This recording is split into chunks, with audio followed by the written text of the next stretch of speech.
Alright, so now we're here, Season 2 of Game of Thrones. Let's begin. To just go over what's going on in Game of Thrones Season 2, you essentially have the War of Five Kings, that's what it's called. You have Joffrey, who's actually sitting on the Iron Throne. You have Stannis Baratheon, who is Robert's older brother, and he is technically the rightful heir to the throne, so Ned Stark sent him a raven telling him that earlier on in Season 1. You have Renly Baratheon, who is Robert's younger brother, and he fled in the middle of Season 1 south, and now he has a very large army and he's planning to attack north to try and get the throne. And you have the king in the north, Robb Stark, who doesn't really want to sit on the throne, but he just wants to kill Joffrey, so he's marching towards King's Landing as well.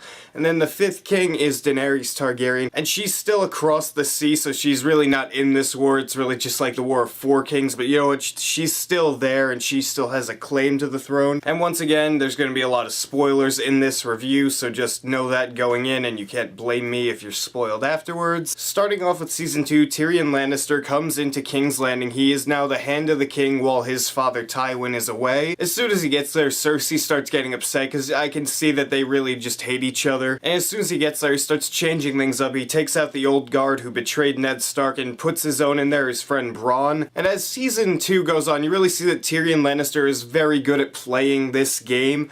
Like, at one point in the season, he starts bringing in certain people and telling them that he's going to send off one of Cersei's children to be wed, when she's of age, of course, and he tells each person a different place that he's going to send her, so he wants to see which one goes and tells Cersei first so he knows who he can and can't trust. And that's just such a great idea in my opinion, and that scene overall is very well edited. All the cuts between different people is fantastic. And at the beginning of Season 2 we meet Stannis Baratheon, who we didn't get to meet at all in Season 1. And when I first met him, I could see that he is a very well-seasoned war veteran, but I just didn't like him because he's like pledging an allegiance to this light god thing, and there's this woman who, it's such a weird thing. I really didn't understand much of what he was doing. She's like this, I guess priestess. Her name's Melisandre. I don't know what she really is, to be honest, but eventually he has sex with her and she gets pregnant, and I thought, alright, they're gonna have a baby, but then it goes by so quickly, and then she gives birth to this black ghost thing. A little bit before that, Stannis and Renly had a standoff where Stannis told Renly that he would attack him at dawn if they didn't pledge allegiance to Stannis. So Stannis sends this black ghost thing and he or it kills Renly, which kind of sucks because Robb Stark and Renly were going to align with each other, but I guess that wasn't meant to be. And then the weird thing is you never see this ghost thing again, so if someone who's read the books without spoiling anything past Season 2, if you could explain to me what that was in the comments, I would appreciate it. And before I go up north to Jon Snow and Robb Stark and all those guys, I just want to go over one more thing, the fact that in King's Landing, people are starting to grow restless. They don't like Joffrey as king. Riots are starting to break out in the streets. At one point, Sansa almost got raped and killed, and Joffrey almost got killed. I would have loved that, of course, but he got away from that. But you can see that King's Landing is starting to grow restless of this entire situation. Now moving north, at the start of Season 2, Theon Greyjoy, who is Robb Stark's best friend, tells him that he can go home to Pike where his father is. It's an island formation. He tells him that he can get ships from his father to help Robb Stark win this war, and he goes there and his father kinda just berates him and belittles him, so much so that he trusts his sister more in battle than Theon himself, which is understandable. She's been there and he hasn't, but Theon eventually betrays Robb Stark because he starts pledging allegiance back to his father, and he is sent back over into Westeros, and he eventually reaches Winterfell and takes it over, takes it hostage essentially, which really fucks up Robb's plans. And Robb is still sitting there in his camp. He meets this girl and he falls in love and gets married. I just want to go through that really quickly because that's all that really happens with Robb in this season, unfortunately. He's just kind of in his camp, he falls in love with this girl and they get married. And I can see that that's probably going to cause some problems because he promised Walder Frey in Season 1 that he would marry one of his daughters to cross the twins originally. So I'm kind of interested to see where that goes in Season 3. I think there's going to be some problems arising. And then north of the wall you have Jon Snow. He's off with all of these Night's Watchmen. They end up at this guy's house originally, and Jon Snow sees him carrying one of the babies he has into the woods, and it's a son, so I don't know what it was. Something picked it up and took it away, But this guy just keeps giving away his sons to these things, and Jon Snow gets in trouble for finding that out. And as they move farther north into these just giant snowlands, it's a beautiful thing to see, actually, just the cinematography in certain scenes. They eventually find some wildlings, they kill them, and then they find one female, and Jon Snow takes her as hostage, but she eventually he gets distracted and she slips away from him, and they break off from the main group, and he's trying to find his way back and keeps her as a prisoner, and she just kind of belittles him because he's never been with a woman, and that's really what they do for a couple of episodes. She eventually leads him to wildlings and he gets captured, and that's where it kind of leaves him off for the Season 2 finale. He's about to meet the King Beyond the Wall, and that's what we'll see in Season 3. Jon Snow's story in Season 2, I really liked it because originally you get to see these things that he sees, and you don't really know what it is yet, but you can see that there are things going on here. And as he meets this wildling woman, Ygritte, I don't know how to pronounce it, I'm sorry if I butchered that. I don't know, it was just kind of fun to see their back and forth as characters, and then when he gets captured, I'm really interested to see how he goes with this wildling thing. And back down in Winterfell, Bran and Rickon and Hodor eventually escape from Theon's grasp, and what he does is he burns two kids' bodies when he can't find them. Not those two kids, but he just burns them and says that they're dead, and that's just such a piece of shit move. I hate Theon now. He's such a little shit, and he betrayed Robb for almost no reason. I get that it's his dad, but his dad gave him away when he was a kid. I don't know why he still has loyalty to him. It's just such an irritating thing, and I hate him. I hate Joffrey. Fuck you, Joffrey. I don't even care if he wasn't in the scene. I haven't really touched on Ira's story in this season because it honestly confused me just as much as Stannis's. Ira's on her way to the wall, and then King's Landing people come trying to find Gendry, who is the king's bastard. They were killing all of the king's bastards in King's Landing. They eventually kill a kid thinking it was him, so they go away, but they have killed a lot of people. So she eventually takes hold in this place called Harrenhal, and Tywin Lannister is also there, so he eventually takes her under his wing as his like cup pourer. And while they were being attacked before they got to Harrenhal, she saved this guy who was in a cage, and he tells her now that she saved him, he can kill 3 people for her.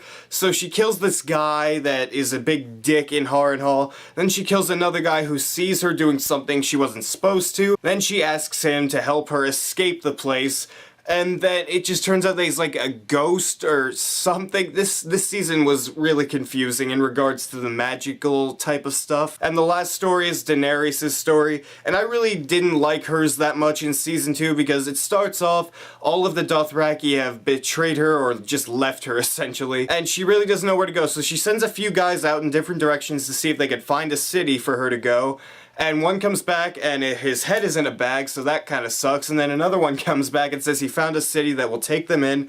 So they get there, and there's like 13 people, the Great 13, and they're the leaders of Qarth, the greatest city that ever was, or will be. They want to see the dragons before they can let her in, but she says no. So one guy pledges allegiance to her, he cuts his hand, and she gets in. And then they steal her dragons, and this is so dumb to me. But this guy, one of the 13 takes her dragons and like kills the rest of the 13 except the other guy who let her in. I don't remember his name. It was like Zaro Xenomorph, and and she enters this House of the Undying to get her dragons back, and this guy is like teleporting all over the place, and he's showing her all these different visions. It was really weird, but I was kind of into it up until that point. And then she's just like, oh, dragons. Burn him to death. So this guy is teleporting around the room and doing all this magical weird stuff, and he doesn't know dragons can breathe fire. What? That was just really lazy in my opinion. It was a cool moment to see the dragons finally breathe fire, but come on, that could have been done much better. And I didn't really care much for Daenerys' story in Season 2, but going back to King's Landing, Stannis is now approaching King's Landing, and Tyrion has come up with a plan to try and stop Stannis because he's coming in by boat. So he puts all of this explosive stuff in the water. I'm really forgetting, I'm blanking on what it's called, but it was a really cool scene. Blackwater, the episode, it was the ninth episode of the season. It was such a cool episode. It was just one giant battle, and it was amazing to watch, especially for a TV show to have something on this big of a scale. It was kind of on a lower scale because it was just really on a big beach, but nevertheless, for just a TV show, it was an amazing thing because what Tyrion laced in the water it's lit on fire and it just blows up a ton of Stannis' ships, and man, it was an amazing scene. And Stannis eventually gets there. He just charges right up to King's Landing on his own, no helmet or anything, and he starts just killing everybody he sees. And people start losing faith in King's Landing, in losing the battle, so they start leaving, but eventually Tywin's forces come in and save the Lannisters from losing, and they send Stannis back where he came. He's lost a lot of men now, and he's probably regrouping at this point. And for the last episode of the season, as with season 1, you see just a lot of the aftermath of what's gone down. Oh, and one more thing I forgot that I think is a little bit important for season 3. Renly had a wife before he was killed, and she seems to be pretty devious, and she wants to be queen. So after Renly is killed, she comes up to King's Landing and wants to marry Joffrey to become the queen. And Sansa, since she is the daughter of a traitor, is let go, and she is so happy about that. That was a really nice scene, that she is really just keeping her game face on when she needs to have it on. So I'm interested to see where that goes in season 3. I really want to watch season 3. It's only a week away. I'm so excited to watch it. And season 2 overall, I thought it was a slight improvement on season 1, even though Daenerys' story was kind of mediocre. I just thought the rest of the story was just brought up to a new level, and it was just so much fun to watch and so interesting. All the acting is still fantastic. All of the set pieces, design, costumes, and everything about the show is amazing. Once again, if you haven't watched Game of Thrones, definitely watch it. It's such a great show. It's very close. I can't say it yet, but it's very close to being my favorite show on TV. Just definitely see it. I'm also going to give this season an A. It's absolutely amazing. It's just because of Daenerys' story, I can't go A+. So if you guys have watched Game of Thrones Season 2, what'd you think of it? If you enjoyed it, what points didn't you enjoy? What points did you enjoy? Are you excited for Season 3? What part are you excited for in Season 3? Or what story are you most interested in seeing in Season 3? Write me for comments down there and tell me what you think. And if you like this video, hit that subscribe button down there, because if you don't, I'll kill somebody. That was bad.